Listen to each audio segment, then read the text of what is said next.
देखिए, आज ये सब जग जाहिर है कि मोबाइल के जितने फ़ायदे हैं उतना ही उसका सामाजिक स्तर पे कुछ ना कुछ उसका नुकसान भी होने लग गया है। नुकसान क्या होता है? बच्चे अक्सर मोबाइल में ही आंख गड़ाए रहते हैं और उसी दुनिया में लीन हो जाते हैं। हम लोगों को सबको ये ज़रूरत है कि हम लोग थोड़ा आत्मचिंतन के लिए समय निकालें, थोड़ा अपने परिवार के लिए समय निकालें, थोड़ा सामाजिक रूप से अपने साथियों के बीच में उठना बैठने का समय निकालें, उनके साथ थोड़ा जहाँ भी आपके पास अगर कोई पार्क हो, फील्ड हो, जगह हो, मैदान हो, तो जैसे पहले हम लोगों के समय में हम देखते थे कि बच्चे कुछ नहीं तो पार्क में बैठे हैं, दौड़ रहे हैं, खेल कूद कर रहे हैं, छोटी सी गेंद लेकर दौड़ाए हुए हैं, लेकिन आजकल धीरे धीरे ये सब विलुप्त हो रहा है।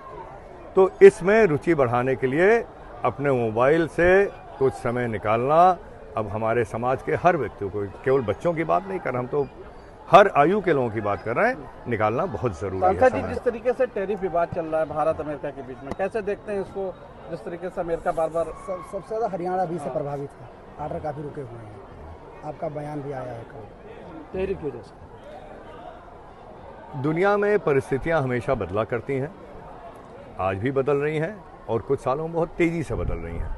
हर तरह की लड़ाई छिड़ी हुई है और हर तरह के अपने जो ये आयात निर्यात अपने बिजनेस के एनवायरनमेंट में बहुत सारे बदलाव आ रहे हैं, लेकिन मुझे पूरा यकीन है कि आदरणीय प्रधानमंत्री जी के लीडरशिप में पिछले 10-12 सालों में जिस तरह से हमारे देश की इकोनॉमी, देश की अर्थव्यवस्था जिस तरह मजबूत हो गई है, ये छोटे मोटे तूफानों से हमारी इकोनॉमी को कोई फ़र्क नहीं पड़ने वाला है।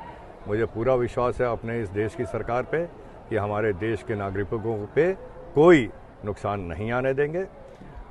हम लोगों के देश की जो इतनी बड़ी जनता है, हमारे सरकार का एक दायित्व है, एक रिस्पॉन्सिबिलिटी है कि हम अपनी जनता की भलाई के लिए जो सही कदम उठाना है उठाएंगे। जहां हमें अच्छा मार्केट मिलेगा अपने देश के लिए, वहां से उस मार्केट को हम लोग अप्रोच करेंगे और हर तरह की अलग मजबूती भी हम लोग आपस में साथ चल के लेंगे। हम लोगों के देश ने, हमारे माननीय प्रधानमंत्री जी ने, हमारे माननीय एक्सटर्नल अफेयर्स मंत्री हैं, विदेश मंत्री जी ने, इतने सालों में उनकी मेहनत का एक नतीजा है कि बहुत सारे देश अब हमारे साथ जुड़ गए हैं। बहुत सारे हमारे दक्षिण जो ग्लोब है, साउथ ग्लोब के देश हम लोगों को अपना लीडर मानते हैं और उनके साथ हम लोग और मजबूती से उनके साथ जुड़ाव करके हम लोग आपस की आर्थिक मजबूती को और आगे बढ़ाएंगे। सर, आप विदेश मंत्री हैं, सबसे अधिक रूस ने वीटो का प्रयोग भारत को बचाने के लिए किया है।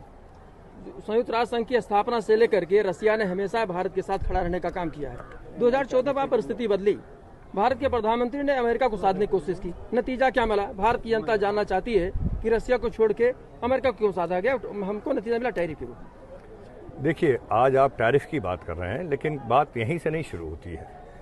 इसके पहले भी हम लोगों का जो ट्रेड बैलेंस है वो बहुत हमारे फेवर में है। हम लोग जितना अमेरिका से खरीदते नहीं थे, उससे कहीं ज़्यादा हम लोग अमेरिका को एक्सपोर्ट करते थे। उसका भी तो फ़ायदा इतने सालों में मिला है, तो इसको नहीं नकारा जा सकता है कि केवल नुकसान मिला है। हम लोगों को फ़ायदा भी मिला है। दुनिया में, देशों में सरकारें बदलती हैं, उनका नज़रिया बदलता है, उनकी पॉलिसीज़ बदलती हैं। कोई चीज़ अस्थाई नहीं है आज की तारीख में। जैसे जैसे समय आएगा, अगर हम लोगों का देश मजबूत रहेगा, आज की तारीख में बहुत मजबूत है। हम लोगों ने कोविड जैसे समय में जब हम लोगों ने आर्थिक बढ़ोतरी हासिल की है, तो एक वो साफ ये उसका नमूना है कि हम लोगों का इकोनॉमिक कंडीशन, हम लोगों की इकोनॉमिक मजबूती बहुत मजबूत हो चुकी है और हम लोगों का देश इस समय को भी आराम से पार करेगा। जिस जगह पीएम मोदी जापान गए हैं, वार्षिक वहाँ शिखर सम्मेलन है, किस तरीके से आप संबंधों को देख रहे हैं और मजबूती मिलेगी? कांग्रेस वहीं पर कह रही है कि ओर चोर लापता हो गए हैं, तरफ इसमें भी राजनीति हो रही है। देखिए, कांग्रेस का नजरिया बहुत ही छोटे दायरे में सीमित हो गया है। उनका दायरा केवल इतना रह गया है कि उनके जो लीडर हैं वो प्रधानमंत्री की कुर्सी पे कैसे बैठ जाएं, उसको लेकर ये लोग बहुत बेचारे परेशान हैं। पार्लियामेंट नहीं चलने देते हैं, तरह तरह के बयान करते हैं।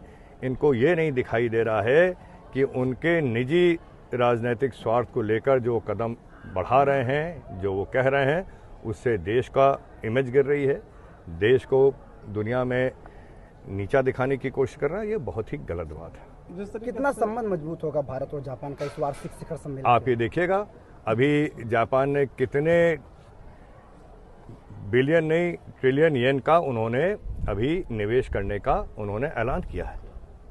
तो ये मजबूत संबंधों का ही ये रिजल्ट है। ये हमारे माननीय प्रधानमंत्री जी और माननीय हमारे विदेश मंत्री जी जो सालों साल देशों का दुनिया का भ्रमण करते हैं, उसका ये रिजल्ट है। जिस तरीके से एक इंडिया गठबंधन के कार्यक्रम में प्रधानमंत्री के ऊपर अभद्र टिप्पणी की भाषा का प्रयोग किया, कैसे देखते हैं इस तरीके की भाषा कितना देश के लिए खतरनाक? देखिए, इस तरह की स्तरहीन गतिविधियों पे मैं कोई टिप्पणी नहीं करना चाहता हूँ। ये देश की जनता समय समय आने पर वोट के रूप में जो कुछ भी इस पे जो सही टिप्पणी है वो जाहिर कर देगी। अभी आपने भी कहा कि जो होगा हम करेंगे भारत के लिए, जहाँ अच्छी मार्केट होगी। पीएम मोदी ने भी कहा था कि हम हर तरीके का झेलने के लिए तैयार हैं, भारत झुकेगा नहीं, भारत अब मजबूत हो रहा है, सशक्त हो रहा है। क्या संदेश देंगे ऐसे लोगों को जो भारत को दबाने का प्रयास कर रहे हैं टैरिफ लागू करके? देखिए, ये संदेश तो आदरणीय प्रधानमंत्री जी ने दे ही दिया है, और आगे जो हम लोग एक्शन ले रहे हैं, जिस तरह से यहाँ पे निर्णय लिए जा रहे हैं, वो खुद में एक संदेश है। सर